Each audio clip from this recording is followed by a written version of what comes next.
Sabi nila, ang kahirapan daw ang ugat ng lahat ng kasamaan. Pero para kay Lowell, ang nanay niyang si Gemma ang ugat ng lahat.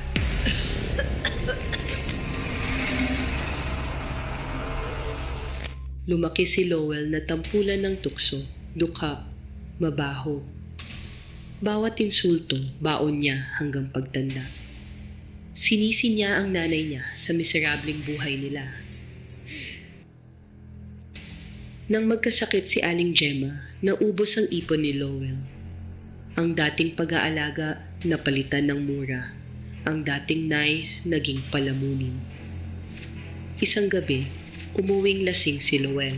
Galit sa mundo, galit sa Diyos. Pero mas galit siya sa babaeng nakahiga sa sahig na walang ibang ginawa kundi mahalin siya. Dilim ang bumalot sa isip niya.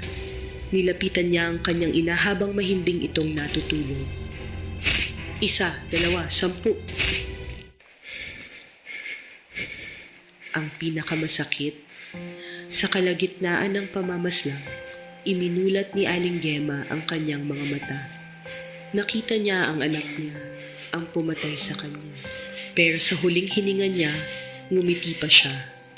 Isang ngiting puno ng luha habang nakatitig sa anak na sumira sa kanya. Doon nabaliw si Lowell, hindi sa takot, kundi sa guilt. Kinailangan niyang itago ang ebidensya.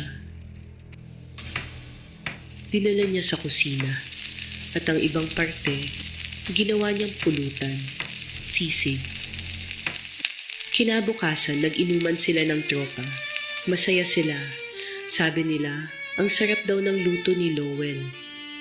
Walang kamalay-malay ang mga kaibigan niya na ang pinagsasaluhan nila sa hapagkainan ay si Nanay Gemma.